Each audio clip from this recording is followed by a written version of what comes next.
नाज़रीन मिरपुर ख़ास bureau time अॼु वरी असीं तव्हां सां गॾु हाज़िर आहियूं। हुकूमत पारां सिहत खाते लाइ त वॾियूं दावाऊं कयूं वेंदियूं त सिहत में असीं सुधार आणींदासीं या तइलीम में असीं सुधार आणींदासीं, मगर अफ़सोस जहिड़ी ॻाल्हि आहे त हुकूमत जे दावनि बावजूदि करोड़े रुपयनि जा फंड हुअण बावजूदि असां वटि मिरपुर ख़ास जी जेका सिविल इस्पताल आहे उन में 3 करोड़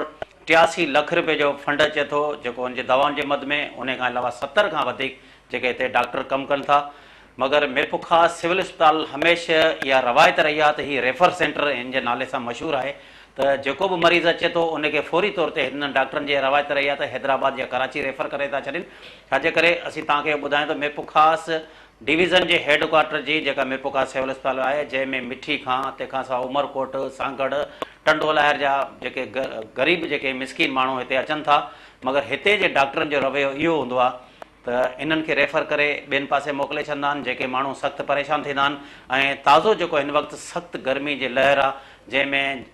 लाइट जी जेका अखबूट लॻी पई आहे ऐं उन खां अलावा जेके बि मरीज़ जेके अचनि था उन्हनि जा के जिन जा ऑपरेशन थियणा हूंदा आहिनि उन्हनि जो हिननि डॉक्टर ऑपरेशन न करण जो या लाइट जो बहानो करे वापसि कयो वेंदो आहे, जॾहिं त जनरेटर जे मद में बि लखे रुपया मिलंदा आहिनि हिननि खे। ताज़ो जेको वज़ीर सिंध जी इंस्पेक्शन टीम जो सरबराह मुज़फ़र शजरा मिरपुर ख़ास सिविल इस्पताल जो जॾहिं दौरो कयो, जंहिंसां गॾु डिप्टी कमिश्नर मिरपुर ख़ास सैयद मेहदी शाह पिणु मौजूदु हो। जीअं दिलि जे वार्ड में विया या मुख़्तलिफ़ वार्डनि में या गाइनी जे वार्ड में विया या ॿारनि जे वार्ड में विया, त उते मरीज़नि पारां खोड़ सारियूं शिकायतूं कयूं त असांखे जेके बि दवाऊं मिलनि थियूं इहे असीं जेके ॿाहिरां खां वठी था अचूं ऐं एतिरे ताईं जेके किनोला ताईं बि जेको आहे हिन इस्पताल में असांखे नथो मिले। जंहिंखां पोइ CM जे इंस्पेक्शन टीम जे सरबराह मुज़फ़र शजरा पारां नोटिस बि वरितो वियो त हिन इस्पताल में जेकॾहिं अंदे का बि शिकायत आई त उन डॉक्टरनि ख़िलाफ़ु असां एक्शन खणंदासीं। ऐं उन टाइम ते डिप्टी कमिश्नर मिरपुर ख़ास सैयद मेहदी शाह पारां बि डॉक्टरनि खे छंड पटी ॾेई अचो त हिन इस्पताल जे अंदरि जेके ग़रीब मिसकिन माण्हू अचनि था उन्हनि खे ॿाहिरि जूं तव्हां दवाऊं लिखी था ॾियो ऐं मरीज़नि पारां खोड़ सारियूं शिकायतूं कयूं ऐं उहे पर्चियूं डॉक्टरनि जूं लिखी ॾिनियूं त असांखे जेको आहे हिन इस्पताल में का बि सहूलियत कोन्हे। उन हवाले सां अचो त जेको आहे वज़ीर आला सिंध जी इंस्पेक्शन टीम जो सरबराह मुज़फ़र शजरा उन खां अलावा डिप्टी कमिश्नर पारां मिरपुर ख़ास सिविल इस्पताल जे मुख़्तलिफ़ वार्डनि जो जेको दौरो कयो, उनजी ॻाल्हि ॿोल तव्हांखे ॿुधायूं था ऐं उन्हनि खे जेको आहे डिप्टी कमिश्नर पारां हिकु डॉक्टर खे छंड पटे थो। अचो तव्हांखे उहा हिकु रिपोर्ट ॾेखारियो था हुननि जो छा चवणु आहे।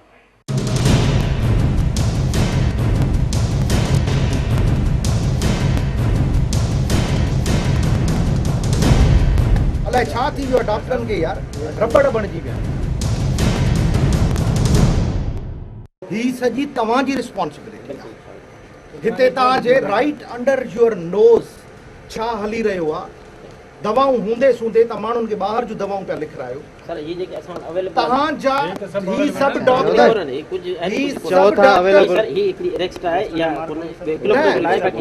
ही सभु डॉक्टर तव्हांजे अंडर में आहिनि। रिस्पॉन्सिबल इन सभिनी पर्चिन जा तव्हां आहियो। You are the inshallah. What do you mean by inshallah? What do you mean by inshallah? असां निकिरंदा ते तव्हां ओड़े जा ओड़ा न सर, इहो कोन थी। अलाए छा थी वियो डॉक्टरनि खे यार, रबड़ बणिजी विया।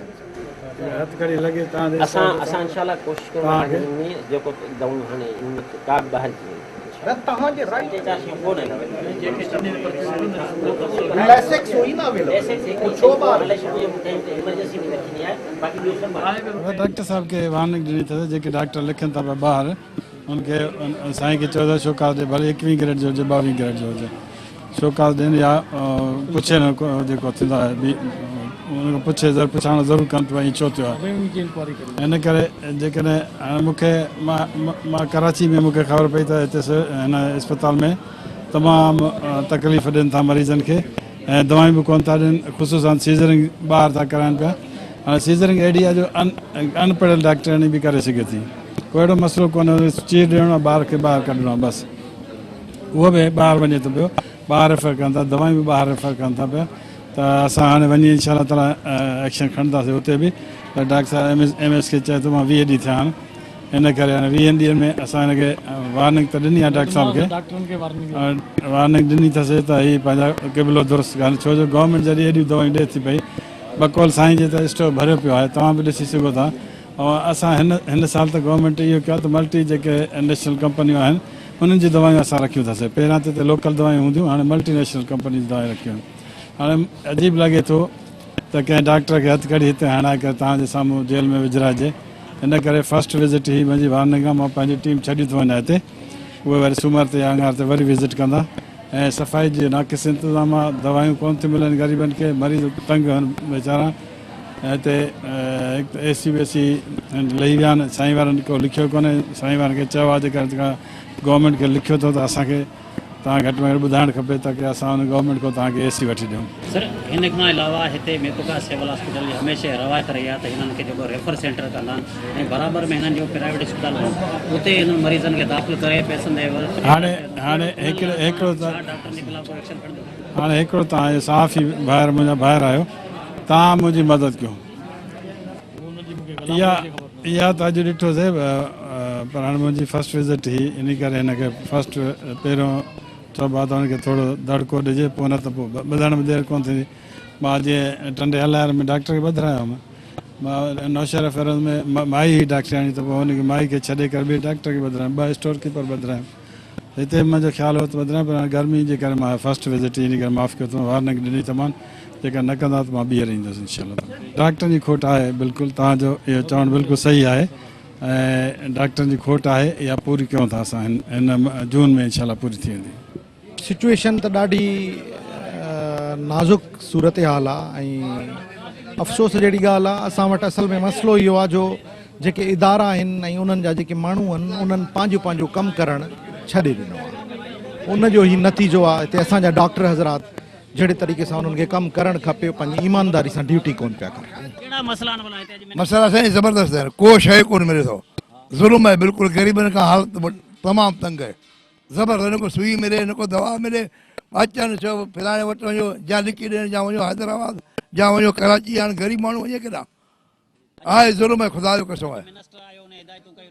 कुझु कोन थींदो साईं बादशाह, कुझु कोन्हे। स्टोर में लिखी था ॾियनि, ग़रीब माण्हू कोडराणी पे पेट पारनि या बीमारी जो कनि, 2 रुपया हिसे छा आहे? 2 रुपया माण्हू ख़ैरियात में ॾींदो, हिते 2 रुपये वारो सिरिंज ख़ुदा जो सवेरे उते हिकिड़ो अमरा वेठो चई यार असांखे 3 कलाक ठहे वेठा, सिरिंज हुआ जॾहिं हिननि मूंखे लिखी ॾिनो, हुतां वञी आंदो सिरिंज वठी स्टोर मां। सभ खां मेन ॻाल्हि इहा आहे त जेकॾहिं का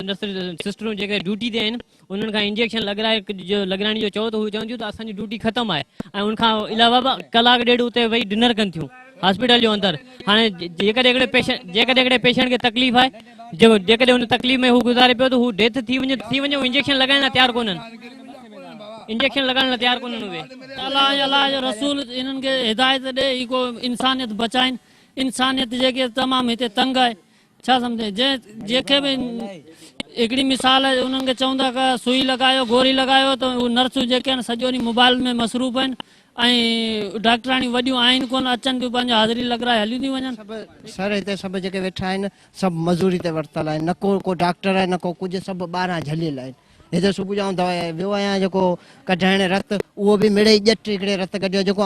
बेहोश थी वियो हुउसि। रत को हुजे डॉक्टर को रत कढे, न रत खे चेक था कनि,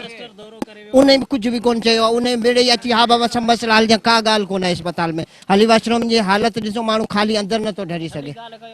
जेको अचे थो सभु पैसे जी ॻाल्हि आहे, जंहिं वटि पैसो आहे उनखे अंदरि दाख़िला ॾींदा, जंहिंखे न आहे त उनखे ॿाहिरि कढियो छॾे। सुबुह जो हिते हमर आहे, उनजो मरीज़ कढी छॾियो अथनि, उन रत बि ॾेई आयो, उते पई आहे रत।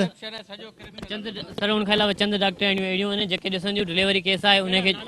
नाला सर असीं अननोन आहियूं नालनि खां, पर कुझु चंद डॉक्टराणियुनि जी कोशिशि इहा आहे त इहे केस जेको असां वटि प्राइवेट में अचनि था असीं पैसा उन्हनि खां वठूं,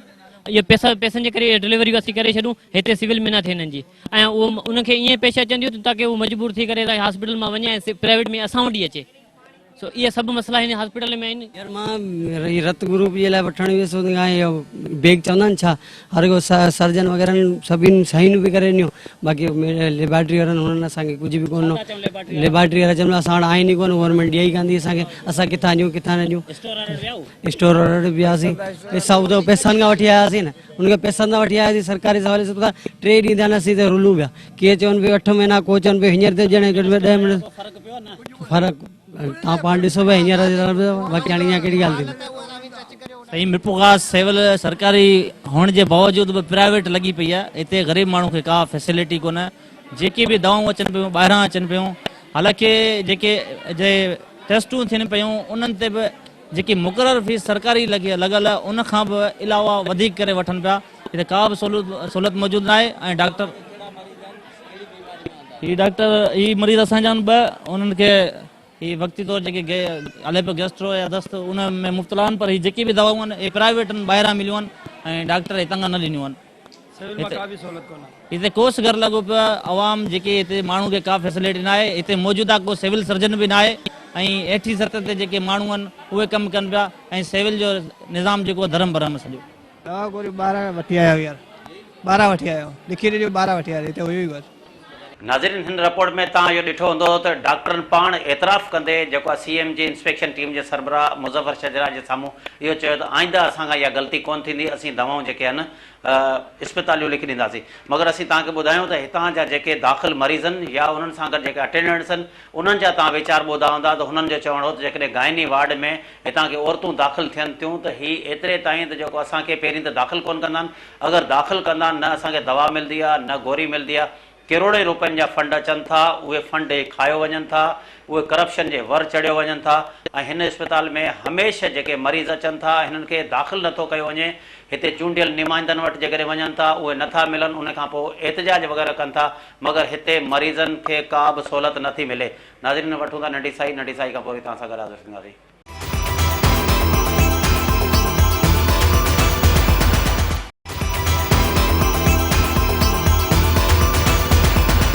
नाज़रीन नंढी साई खां पोइ वरी असीं तव्हां सां गॾु हाज़िर आहियूं नाज़रीन ही तव्हां जेके मरीज़नि जा वीचार ॿुधा हूंदा या डिप्टी कमिश्नर पारां जेको डॉक्टर खे छंड पटी उन खां अलावा इंस्पेक्शन टीम जो जेको आहे सरबराह आयो उनजे साम्हूं पिणु इहे एतिराफ़ थी आयल आहे त मिरपुखा सिविल इस्पताल हिकु रेफर सेंटर ठहियलु आहे हिन में न मरीज़नि दवाऊं थियूं मिलनि न उन्हनि खे गोरियूं थियूं मिलनि सिर्फ़ु दाख़िल थियनि था ऐं डॉक्टरनि जी लापरवाही हूंदी आहे उन्हनि जो को बि इलाजु नथो थिए ऐं साॻी तरह असीं तव्हांखे ॿुधायूं त मुख़्तलिफ़ टाइमनि ते मुख़्तलिफ़ विज़िट थिया आहिनि हिन खां पहिरीं सूबाई वज़ीर सिहत पारां दौरो कयो वियो तॾहिं बि इहे मरीज़नि पारां शिकायतूं कयूं वियूं उन टाइम ते इस्पताल जे अमले जो इहो चवणो हो त असां दवाऊं उनखे मुहैया कंदासीं ऐं तव्हांखे असीं गुज़िरियल केतिरनि सालनि खां इहा असीं ॻाल्हि ॿुधासीं गुज़िरियल केतिरनि सालनि खां इहा हिकिड़ी हिननि जी रवायत रही आहे ताज़ो जेको तारीख़ 14 अगस्त 2014 ते MPA खेरुनिसा मुगल मिरपुखा जी सिविल इस्पताल जो जॾहिं विज़िट कयो उन टाइम ते जॾहिं सिविल सर्जन हो हुन खां दवाउनि जी खोट जे बारे में पुछियो वियो त तंहिं ते MPA ऐं सिविल सर्जन में पाण में जेका आहे ॾंद चक थी अचो त उन हवाले सां तव्हांखे असीं उहा रिपोर्ट ॾेखारियूं त हिन इस्पताल जे अंदरि केतिरनि ई सालनि खां इहा हिकिड़ी रवायत रही आहे अगरि को विज़िट करे थो त ठीकु आहे उन ॾींहुं दवाऊं मिली वेंदियूं आहिनि गोरियूं बि मिली वेंदियूं आहिनि उन खां पोइ साॻी सूरत हाल हूंदी आहे मगर केतिरनि ई अरसे खां इहो सिलसिलो जारी आहे तव्हांखे रिपोर्ट ॾेखारियूं था 24 अगस्त 2014 जी जेका MPA खेरुनिसा पारां विज़िट कयो वियो अचो त तव्हांखे उहा रिपोर्ट ॾेखारियूं उन्हनि जो छा चवणो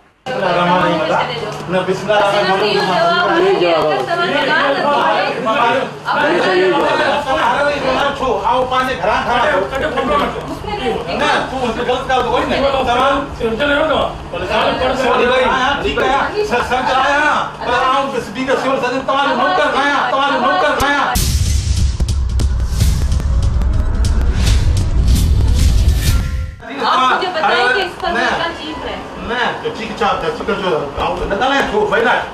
मुके हका दाने मैंने सिर्फ ये आउं खबर है मुके तू MPA है खबर है मुके तू MPA है ठीक है तू रिलायबल आई पर ने यो मकसद कोने तो एक फिंगर ठीक है असा को जोरी थी कोने था ऑफिस तरीके से हाले लो उन तरीके से आयो पर जेकन असा जो जेकन तमा के असा ते ऑब्जेक्शंस है एतराजात है गाल गाल लथी वने तमा ऑफिसर आयो ते तानी जवाब कम थी वा तमा के मुजी भेण असा जड़ो मुजो हारा मां पांजा इफाट करता है जड़ी कोशिश किया मुझे अभी क्या तमा दो छोकरी ने शेयर के करो ना दी कुछ न दी मुजी भेण यो आओ समझा दो कुछ मुझे दी असा मुजी भेण असा के रिलायबल घर या मानो मुझे दी अभी मेरे पास में ही बुजुर्ग मानू बैठा है ना खाना उन्हें का पूछा नहीं पूछा ही मुका चंदा छोड़ आप मैं नहीं मैं आप भैया मुझे नहीं करना है मैं तो मुझे रख दो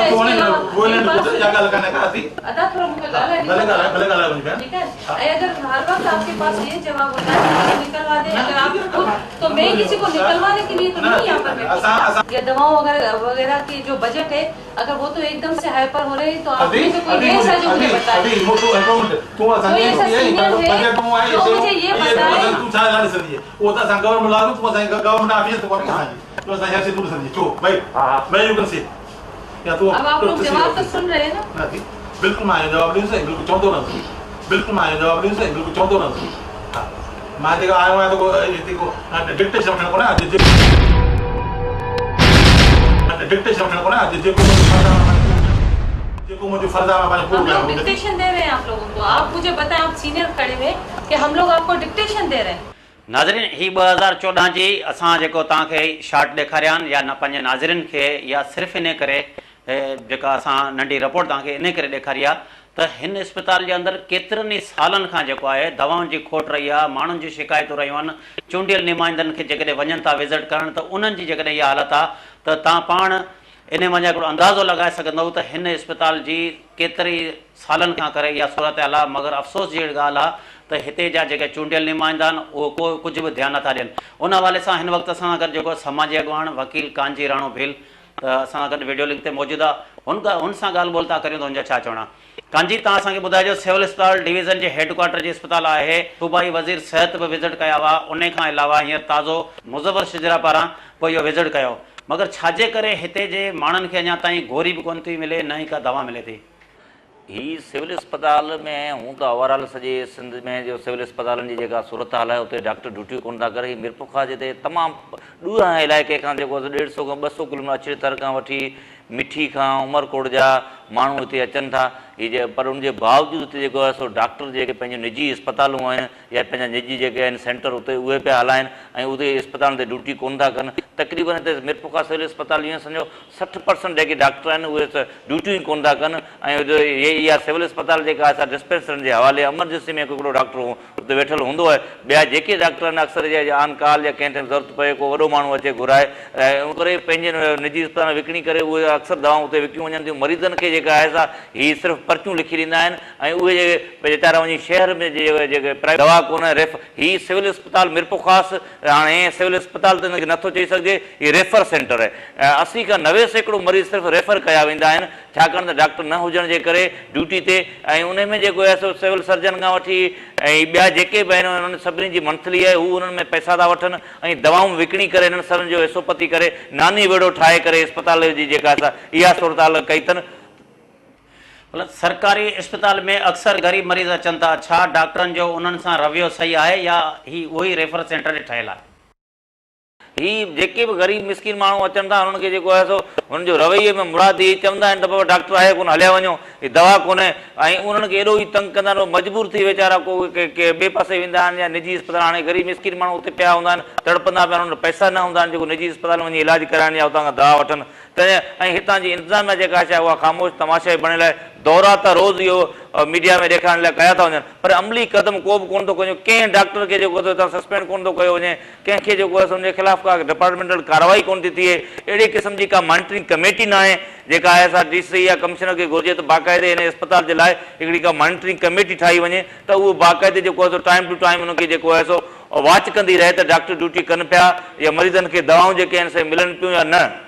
अक्सर जेके गुरबत में पीड़ियल मरीज़ अचनि था जिन वटि इलाज लाइ पैसो ई न हूंदो आहे, पर छा उन्हनि जी केरु दाम ॿुधण वारो आहे या न? हाणे ॿुधण वारो इंतिज़ामिया त उन्हनि सां मिलियल आहे, मिली भगत उन्हनि खे बि हिसोपति मिले थो ऐं वरी जेके हिते जेके त वोट वठी चूंडिजी आया आहिनि उन्हनि जा वरी पंहिंजा वाठा हूंदा आहिनि जेके अस्पताल में उन्हनि जो जेको आहे सो हिसो पार्टी फंड जे नाले सां उन्हनि खां वरितो थो वञे, तंहिंजे करे उहे उन्हनि लाइ को आवाज़ कोन था उतारनि ऐं पाण उन्हनि खे प्रोटेक्ट कनि था। जेके डॉक्टर जेके ड्यूटी चोर डॉक्टर आहिनि, जेके वीज़ा ते वियल डॉक्टर आहिनि, त फौरी तौर ते इंतिज़ामिया खे घुरिजे, सेक्रेटरी हेल्थ खे ऐं हेल्थ मिनिस्टर खे, चीफ सेक्रेटरी खे, त फौरी तौर ते डॉक्टरनि जेके ड्यूटी ते जीअं हाणे तइलीमी इदारनि में जेको बायोमेट्रिक सिस्टम राज कयो आहे त आउं चवां थो हेल्थ डिपार्टमेंट में बि एमरजेंसी लागू करे फौरी तौर ते इहो बायोमेट्रिक वारो सिस्टम जेको आहे सो लागू कयो वञे ताकि डॉक्टर या अमलो जेको आहे सो या जेके उते जा हाणे दिलि जा डॉक्टर आहिनि या जेका आहे सो सर्जन आहिनि उहे फौरी तौर ते टाइम ते अचनि ऐं जेको आहे सो उहे अॼु मरीज़नि जो इलाजु कनि। ॿियनि मुल्कनि में जेके सरकारी ड्यूटी कंदा आहिनि डॉक्टर उन्हनि खे निजी अस्पताल हलण जी जेका हलाइण जी इजाज़त कोन्हे,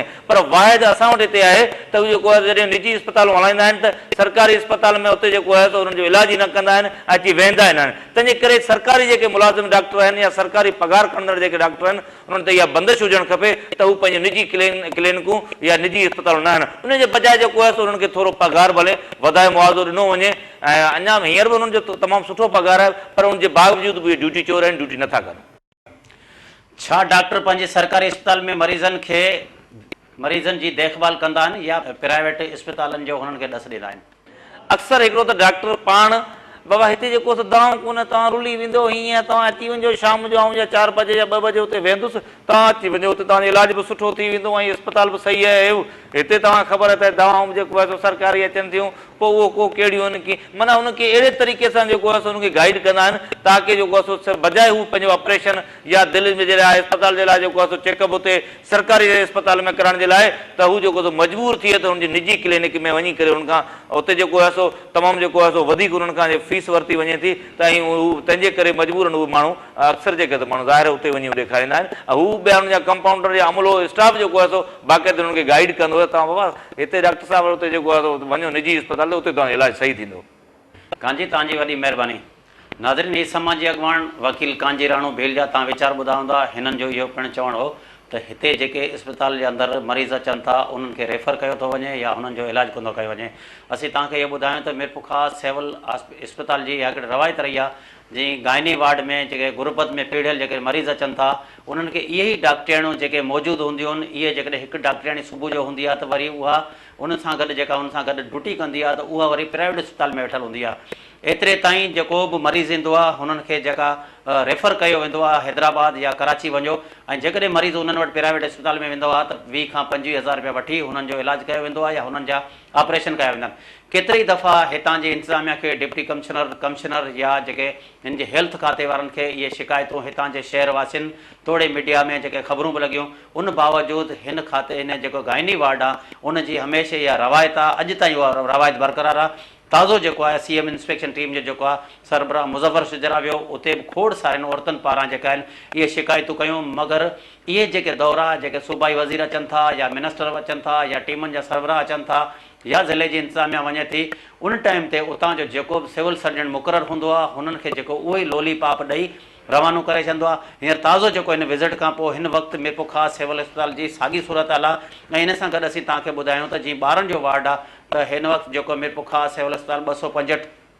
बेडनि ते त मुश्तमिल आहे। हिन वक़्तु जेको आहे सख़्तु गर्मी जे करे जेको गैस्ट्रो जी बीमारियूं फैलिजी वियूं आहिनि, हिकु हिकु बेड ते 2 खां 3 ॿारड़ा दाख़िल आहिनि। उते औरतुनि पारां शिकायतूं कयूं थी वञनि या जेके ॿारनि सां गॾु अटेंडेंट्स अचनि था उन्हनि जूं बि पिणु शिकायतूं आहिनि त असांखे न दवा थी मिले, न गोरी थी मिले, न ई असांखे का सहूलियत। हिकु हिकु बेड ते जेकॾहिं 3 माण्हू आहिनि, उते तव्हांखे ॿी ॻाल्हि असीं ॿुधाईंदा हलूं त जेके एसियूं लॻल आहियूं उहे बि अस्पताल जे इंतिज़ामिया लाहे खणी विकिरो करे छॾियूं आहिनि। उते एॾी त घुट ऐं ॿुसट हूंदी आहे जंहिंजे करे हिकु त मासूम ॿारड़ा बीमार हूंदा आहिनि ऐं उन सां गॾु बीमारनि सां गॾु जेके अटेंडेंट्स अचनि था उहे बि बीमार थी था वञनि। नाज़रीन, वठूं था नंढी साई खां पोइ तव्हां सां गॾु हाज़िर थींदासीं।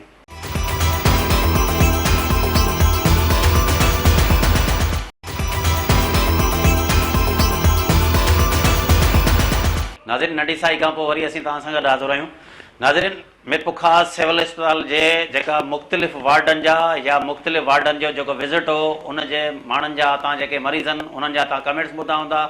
त हुननि जो इहो चवणु हो त हिते रेफर सेंटर ठहियल आहे, न दवा थी मिले, न गोरी थी मिले, न कुझु मिलंदो आहे। असीं इन हवाले सां तव्हांखे कुझु इहो ॿुधाईंदा हलूं त मीरपुखा सिविल अस्पताल में सुप्रीम कोर्ट जे हुकुम खां पोइ बि जेके कुझु अहिड़ा जेके हिते अमलो मुक़ररु आहे जिन खे ऑर्डर बि आयल हो त हिननि खे हटाइणो आहे, मगर अॼु ताईं उहो अमलो जेको आहे हिते मौजूदु आहे। ऐं उन खां अलावा असीं तव्हांखे ॿुधाए हिन वक़्तु मीरपुखास ज़िलो जेको आहे डिवीज़न जे हेडक्वार्टर जो शहर आहे, हिते डिस्ट्रिक्ट हेल्थ ऑफिसर बि केतिरे ई अरसे खां उनजी पोस्ट खाली पई आहे ऐं उन खां अलावा डायरेक्टर जी जेका पोस्ट उहा बि खाली पई आहे। उन खां अलावा तव्हांखे ॿुधायां सिविल सर्जन जेको आहे उहो बि इंचार्ज आहे। सिविल सर्जन जेको आहे रिटायर थियण खां पोइ हिन वक़्तु जेका चार्ज आहे असगर आराई वठा। ऐं तव्हां जॾहिं त असीं तव्हांखे ॿुधायूं डिवीज़न जे हेडक्वार्टर में सिहत खाते जा 3 उहिदनि ते को माण्हू बि मुक़ररु कोन्हे, उन करे जेको आहे हितां जा मरीज़ या हितां जा माण्हू कंहिंखे दाऊं ॾियनि, जंहिंखे अगरि फ़ोन कजे थो या मरीज़ उन सां ॻाल्हि ॿोल कनि था त उहे सभई इहो बहानो कंदा आहिनि त ही DHO जी पोस्ट खाली पियल आहे, डायरेक्टर जी पोस्ट खाली आहे, सिविल सर्जन जो इहो मौक़ुफ़ हूंदो आहे त आउं इंचार्ज वेठो आहियां। मगर सिहत खाते जूं इहे दावाऊं त आहिनि, मगर हिन वक़्तु जेको ज़िले जो 3 पोस्टूं केतिरे अरसे खां खाली पयूं आहिनि। छाजे करे त गुज़िरियल अरसे जे अंदरि अॻूणो जेको DHO गुलाम गौस काइम खानी पारां मीरपुखास ज़िले में खोड़ सारा जेके ऑर्डर कया आहिनि, जेके करप्शन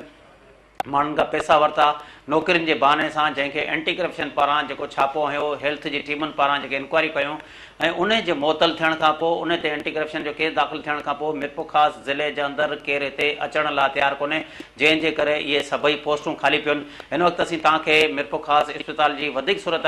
इहो असीं तव्हांखे ॿुधायूं त मिरपुर ख़ासि जे इस्पताल जे अंदरि जेके मेन जेके डॉक्टर आहिनि ऐं रेफर सिर्फ़ु इन करे कयो थो वञे त हिकु त 70 त डॉक्टर हिननि वटि मौजूदु आहिनि, मगर उहे डॉक्टर कुझु जेके सुबुह जे टाइम ते हूंदा आहिनि, ॾींहं जो जेके आहिनि पंहिंजा वार्ड बॉयनि जे हवाले इहे वार्ड लॻल हूंदा आहिनि। हिन वक़्तु बि जेको आहे मिरपुर ख़ासि जे अंदरि आर्थोपेटिक जेको आहे सर्जन उहो रिटायर थियण खां पोइ हुनजी अञा ताईं पोस्ट ख़ाली पई आहे। उन खां पोइ यूरोलॉजिस्ट उहो बि न आहे, रेडियोलॉजिस्ट बि न आहे, गाइनोलॉजिस्ट बि न आहे, उन खां अलावा जनरल सर्जन इहो बि न आहे, सोनोलॉजिस्ट बि न आहे। ऐं इहे जेतिरा बि डॉक्टर जेके मेन सर्जन आहिनि उन्हनि जूं पोस्टूं ख़ाली पियूं आहिनि। डिवीज़न जे हेडक्वार्टर जी इस्पताल हुअण बावजूदि अञा ताईं केर बि ध्यानु नथो ॾिए, न ई चूंडियल नुमाइंदनि जो हिते ध्यानु हूंदो आहे, जंहिंजे करे इहे पोस्टूं भरिजी सघजनि। नाज़रीन, हिन वक़्तु जेको आहे असां सां गॾु जेको वीडियो लिंक ते मौजूदु आहे डॉक्टर असगर आराई, जेको हिन वक़्तु मिरपुर ख़ासि सिविल जो अॻूणो सिविल सर्जन रहियो, पर हिन वक़्तु इंचार्ज सिविल सर्जन आहे। हुनजी ॻाल्हि ॿोल था तव्हांखे ॿुधायूं त हिन जो छा चवणु आहे। डॉक्टर असगर आराई साहब, असांखे तव्हां इहो ॿुधायो त मिरपुर ख़ासि इस्पताल केतिरनि बेडनि ते मुश्तमिल आहे? अक्सर इहे शिकायतूं आयूं त मरीज़नि खे रेफर थो कयो वञे, रेफर सेंटर बणियो पियो आहे, ऐं केतिरनि डॉक्टरनि जी खोट आहे जंहिंजे करे मरीज़नि खे तकलीफ़ जो मुंहुं ॾिसणो थो पवे। बिस्मिल्लाह रहमान रहीम। अदा इहो सिविल इस्पताल मिरपुर ख़ासि जेको आहे सो 260 बेडेड हॉस्पिटल आहे, ऐं आउं सम्झां थो त इहो सिविल इस्पताल में सभ खां वॾी इस्पताल आहे, सभ खां वॾी इस्पताल आहे। ऐं हिन में डॉक्टरनि जो खोट जो जेको तव्हां क्वेश्चन पुछियो, तमामु सुठो क्वेश्चन पुछियो आहे। ऐं हिन में छा हिकिड़ा त असां वटि अहम डॉक्टर जेके आहिनि स्पेशलिस्ट कोन आहिनि, जीअं गाइनोकोलॉजिस्ट आहे उहा असां वटि कोन्हे। हाणे गाइनी जो जेको आहे सो तक़रीबन हुनजे बावजूदि आउं सम्झां थो तमामु सुठो कमु पियो थिए। हीअ असां वटि डॉक्टराणियूं आहिनि जेके मेडिकल ऑफिसरूं आहिनि, पर इहे जेको गाइनी जो कमु सीज़र सेक्शन जेको सिखियल आहिनि, त इहो जेको आहे सो राति जो बि ईंदियूं आहिनि, ॾींहं जो बि ईंदियूं आहिनि, इहो जेको आहे सो ऑपरेशन कंदियूं आहिनि, पर उहो कमु हलाइनि पिया। पोइ केॾी महिल उहो बि जेको आहे सो बेज़ार थींदा आहिनि, उहो चवंदा भले असांखे तव्हां जेको इमरजेंसी में लॻायो, असां सर्जन जे पोस्ट ते कोन आहियूं, पर उहो जेको आहे सो उन्हनि खे बि सर्जरी जो कमु उन्हनि खां वरितो वेंदो आहे, पर सर्जन असां वटि न आहे। हुन खां पोइ जेको यूरोलॉजिस्ट इहो असां वटि कोन्हे, काफ़ी अरसे खां यूरोलॉजिस्ट त कॾहिं पोस्ट थियो ई कोन्हे। हुन खां पोइ जेको आहे हेड इंजरी जा केस ईंदा आहिनि, हाणे मोस्टली जेके केसिस रेफर थींदा आहिनि इहे इन करे थींदा आहिनि, जेको मोस्टली जेको आहे सो एक्सीडेंटल केस ईंदा आहिनि, त घणो करे जेको आहे माण्हुनि खे जेको आहे सो मथे में धकु लॻल हूंदा आहिनि,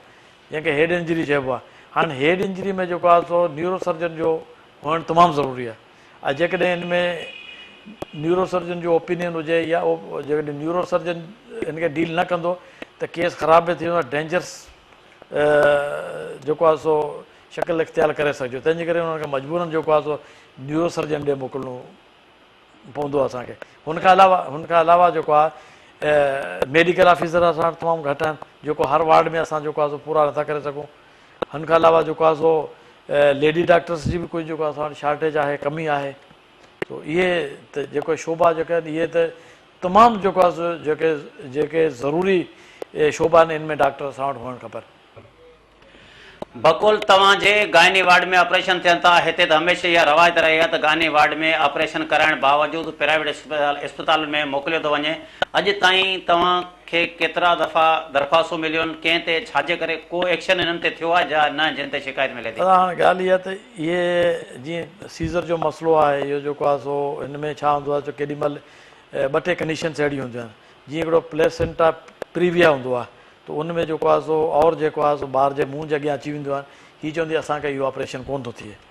अच्छा, हुनखां पोइ बि जो आहे सो 3 सीज़र खां पोइ चोथों जेकॾहिं सीज़र थिए थो त उहो बि इहे चवंदी आहे त इहे रिस्की सीज़र आहे, हिन में जो आहे मरीज़ खे नुक़सानु थियण जो ख़तरो आहे। हाणे हिन जे बावजूदि जेकॾहिं को प्राइवेट में थिए थो, असां वटि जेकॾहिं को कंप्लेन ईंदी आहे त बिल्कुलु असां उन्हनि खां पुछंदा आहियूं, उनजी इंक्वायरी बि कंदा आहियूं भई जेकॾहिं तव्हां हिते न कयो आहे त हुते जेको आहे सो जेकॾहिं तव्हां खां कीअं थी वियो, तव्हां छो कयो आहे, पर अॼु ताईं अहिड़ो को रिटर्न में मूं वटि कंप्लेन आई कोन्हे। OPD असांजी तक़रीबन जेको आहे 1800, 2000, 2200 एतिरी असांजी OPD थिए थी। हाणे असांजी इहा कोशिशि जेका हूंदी आहे त भई असां तक़रीबन जेको पेशेंट खे सभु दवाऊं हितां जो ॾियूं, त हिन लिहाज़ खां त जेको आहे सो, पर हुनजे बावजूदि बि हींअर जेको आहे सो जेको असां वटि मेडिसन आहे, स्टोर में त काफ़ी मेडिसन पियूं आहिनि, ऐं जेको स्टोर असांजो भरियो पियो आहे। केॾी महिल को तमामु अहिड़ी ज़रूरी हूंदी आहे त कंहिं डॉक्टर लिखी ॾियो त उहो मूंखे ख़बर कोन्हे, हुनजे बावजूदि पोइ मूं जेको आहे सो मतिलबु पहिरीं बि लेटर जेको आहे इशू कयो डॉक्टरनि खे, हींअर बि जेको आहे लेटर इशू करे छॾियो भई कंहिं बि सूरत में तव्हां कंहिं बि जेको आहे सो मेडिसिन खे जेको ॿाहिरां तव्हां न लिखो, ऐं जेकॾहिं का अहिड़ी कोई ज़रूरी हुजे तव्हां मूंसां राब्तो करे ऐं पाणे तव्हांखे वठी ॾियसि मेडिसिन। साईं तव्हां असांखे ॿुधाइजो त मेडिकल स्टोर में त दवाऊं जाम पयूं आहिनि मगर मरीज़नि लाइ कोन्हनि। ताज़ो CM इंस्पेक्शन टीम जे जेका सरबराह मुज़वर शिजरा विज़िट कयो उनखां पोइ वरी सूरत हाल त साॻी आहे। मां कल्ह ई जेको आहे तमामु डॉक्टरनि खे हेड ऑफ डिपार्टमेंट खे लेटर इशू कयो आहे ऐं उन्हनि खे वार्निंग बि इशू कई आहे ऐं उन्हनि सां पर्सनली वञी जेको आहे सभु डॉक्टरनि खे वार्ड में वञी जेको आहे हेड ऑफ डिपार्टमेंट उन्हनि जा जेको आहे सब ऑर्डिनेट जेको स्टाफ आहे उन्हनि सां पर्सनली वञी मीटिंग कई आहे ऐं उन्हनि खे सख़्ती सां मना कयो आहे भई कंहिं बि सूरत में तव्हां जेको आहे सो मेडिसिन ॿाहिरां तव्हांखे न लिखणी आहे ऐं जेका मेडिसिन असां वटि अवेलेबल आहे उहो बि मां उन्हनि खे इंडियन वरितो आहे, उहो इमीडिएटली मूं उन्हनि खे जेको आहे सो प्रोवाइड कयो आहे। इमीडिएटली पूरो मुंहिंजो भई हीअ तव्हांखे आउं पाण वठी थो ॾियां ऐं इहा बि इंस्ट्रक्शन कई आहे त जेकॾहिं का अहिड़ी का मेडिसिन हुजे जेके तव्हां वटि मौजूदु न आहे तव्हां मूंसां राब्तो करे ऐं पाण तव्हांखे जेको परचेज़ करे ॾींदुसि। डॉक्टर साहब तव्हांजी वॾी महिरबानी। नाज़रीन ही सिविल सर्जन जेको असगर आराई हुन जा वीचार ॿुधाईंदा त असां जेको आहे ताज़ो CM जी इंस्पेक्शन टीम जेका विज़िट करे वई उन खां पोइ सख़्ती कई आहे। असीं तव्हांखे ॿुधाईंदो केतिरनि सालनि खां हिन इस्पताल जे अंदरि माण्हुनि खे दवा न मिलंदी आहे न गोरी मिलंदी आहे, माण्हू सख़्तु परेशान थींदा आहिनि। जेके उहे माण्हू ईंदा आहिनि जेके गुरबत में पीड़ियल हूंदा आहिनि, हिन वक़्तु जेतिरा बि हिननि वटि वार्ड आहिनि मेपोखा सिविल इस्पताल जे अंदरि जंहिंमें गाइनी वार्ड आहे या मेडिकल वार्ड आहे, ॿारनि जो वार्ड आहे, सर्जिकल वार्ड आहे, एमरजेंसी वार्ड आहे, दिलि जो वार्ड आहे, अखियुनि जो वार्ड समेत जेतिरा बि मरीज़ हिननि वटि ईंदा आहिनि या हिननि वटि जेके माण्हू हिते दाख़िल मरीज़ थींदा आहिनि उन्हनि सभिनी खे जेको हिकु त हिननि जी इहा हूंदी आहे त दवाऊं हिकु सिर्फ़ु असां वटि दवा आहे, बाक़ी तव्हां 2 या 3 ॿाहिरां वठी अचो। हींअर ताज़ो CM जी इंस्पेक्शन जी टीम जे साम्हूं डिप्टी कमिश्नर जे साम्हूं इन्हनि डॉक्टरनि पिणु एतिराफ़ कयो त वाक़ई असांजूं पर्चियूं लिखियल आहिनि, असां हिननि खे लिखी था ॾियूं किरोड़े रुपयनि जूं हिननि वटि दवाऊं अचनि थियूं जेके हिननि जा मिरपुखा सिविल इस्पताल जे भर में जेको सिविल इस्पताल खां सिर्फ़ु ॿाहिरें रोड ते हिननि जा प्राइवेट मेडिकल सेंटर आहिनि, हिननि जूं प्राइवेट क्लिनिकूं आहिनि ऐं उन्हनि ते दवाऊं खणी वेंदा आहिनि या स्टोरनि ते दवाऊं ॾींदा आहिनि, मगर हिते हिन ज़िले जे अंदरि केरु पुछण वारो कोन्हे। अॼु ताईं हिननि खां का बि पुछा न थी आहे ऐं हितां जे जेके चूंडियल नुमाइंदा आहिनि शायदि हुननि खे का ख़बर बि न आहे हिते का मिरपुखा जी का सिविल इस्पताल आहे ऐं हीअ 1913 जी जेका इस्पताल क़ाइमु थियल आहे हुते अॼु ताईं न हिते हिननि वटि पीअण जे पाणी जी का सहूलियत आहे न हिननि वटि का बाथरूम जी का सहूलियत आहे। एतिरे ताईं असीं तव्हांखे ॿुधायूं जेको मुर्दो खानो आहे उते बि जेको आहे हिकु स्वीपर जेको आहे उहो जेके माण्हू धकियल फटियल ईंदा आहिनि या मुर्दे खाने माण्हू ईंदा आहिनि उहे ऑपरेशन थिएटर में ईअं सम्झो त उहो पाण डॉक्टर बणियल पियो आहे। जेकॾहिं डॉक्टर हूंदा आहिनि त सिर्फ़ु हुनखे 10 रुपया ॾींदा आहिनि या उहो सॼो कमु पाण कंदो आहे। हिन इस्पताल जे अंदरि केतिरे ई अरसे खां इहे शिकायतूं रहियूं आहिनि मगर हिते जे न चूंडियल नुमाइंदा ध्यानु था ॾियनि न सूबाई वज़ीर सिहत तो ध्यानु ॾिए न हितां जी का ज़िले इंतज़ामिया को तहरीक ते वठे। हुकूमत खे घुरिजे त फौरी तौर ते नोटिस वठी हिन सिविल इस्पताल जी जेका बिगड़ियल हाल आहे उनखे सुधारो आंदो वञे ऐं उन खां अलावा जेके करप्शन कंदड़ आहिनि ऐं करप्शन में जेके मुलवस आहिनि उन्हनि ख़िलाफ़ कानूनी कार्रवाई कई वञे। नाज़रीन ईंदड़ प्रोग्राम ताईं पंहिंजे मेज़बान नज़ीर पवर खे इजाज़त ॾींदा।